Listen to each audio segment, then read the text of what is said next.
Bung Rocky, kita ada waktu sekitar 7 menit lagi karena saya janji dengan Bung Rocky tepat pukul 10 dialog kita berakhir. Oke. Saya ada pertanyaan yang cukup serius, Bung Rocky. Oke. Apa sih rasanya jadi dosen Dian Sastro? Ini pertanyaan yang paling membahagiakan karena diucapkan oleh seorang ustadz. Kalau wartawan gampang. Pertanyaan saya, mengapa pertanyaan itu harus dikhususkan ditanyakan oleh Ustadz Abdul Somad? Oke. Dian, ya orang selalu tanya itu kenapa, apa yang spesifik pada Dian Sastro. Enggak ada yang spesifik sebetulnya.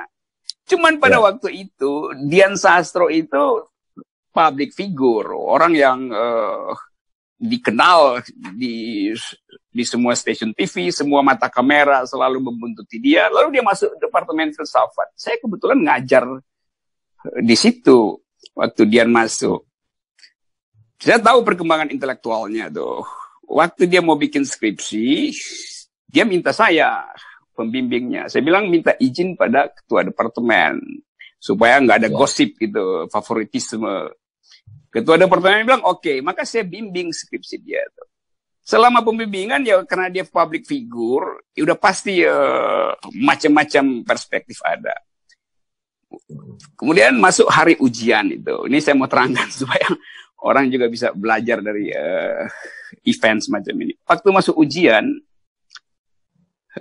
biasanya di UI, pembimbing itu memberi nilai. Nah, pembimbing biasanya memberi nilai yang bagus supaya bimbingannya lulus kan. Yang kedua, ujian itu tertutup. Hanya beberapa dosen yang ada di situ yang boleh ikut. Nah, saya merasa, oke, ini banyak isu, maka saya bilang, oke, saya mau lawan ketentuan di UI. Saya bilang, ujian akan terbuka, semua orang boleh nonton pembelaan skripsinya Dian Sastro.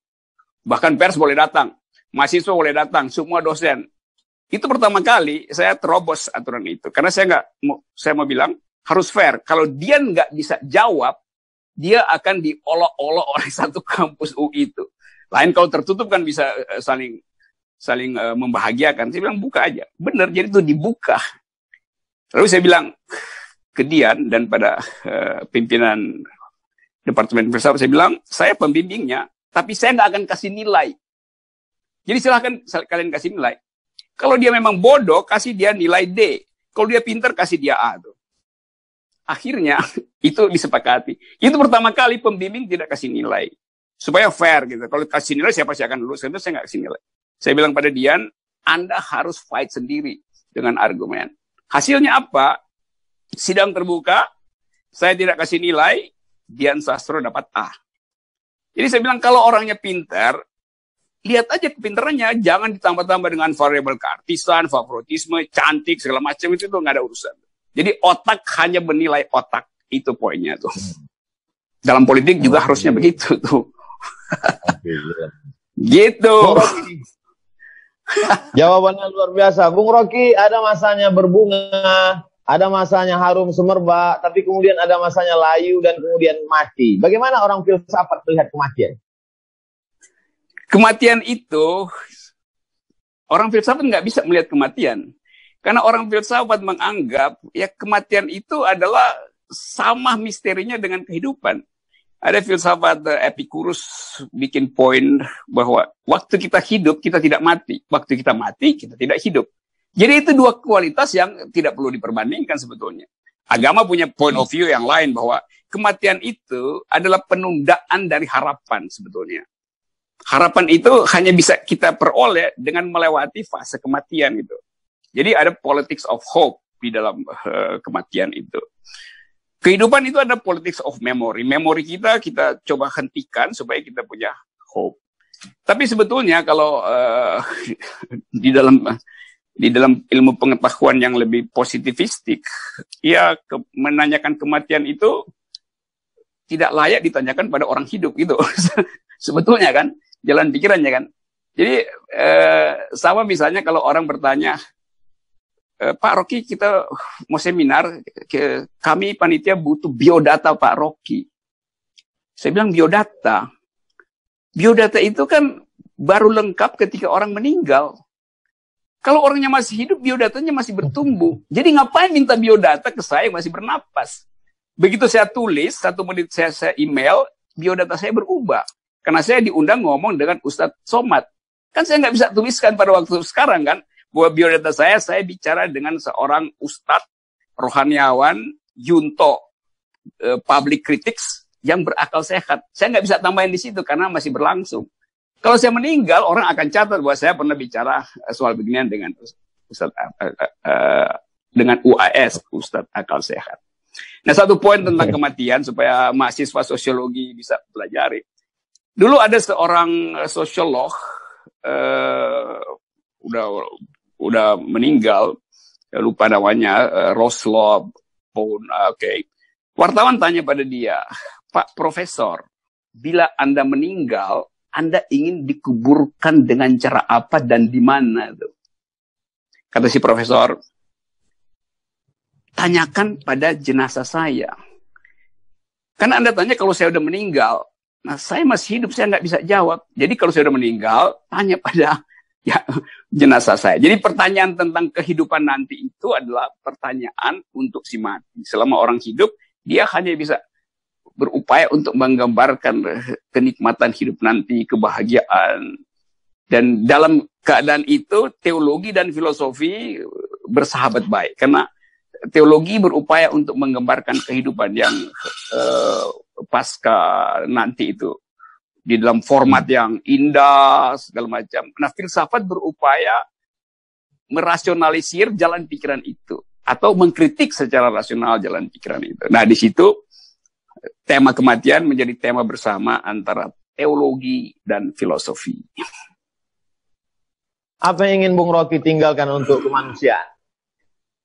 Saya ingin tinggalkan persaudaraan. Saya ingin tinggalkan kesetaraan warga negara. Karena kita nggak bisa tinggalkan hal lain. Kita nggak bisa bilang, kita akan tinggalkan moral yang baik. Mungkin 1 detik sebelum saya meninggal justru moral saya memburuk gitu kan.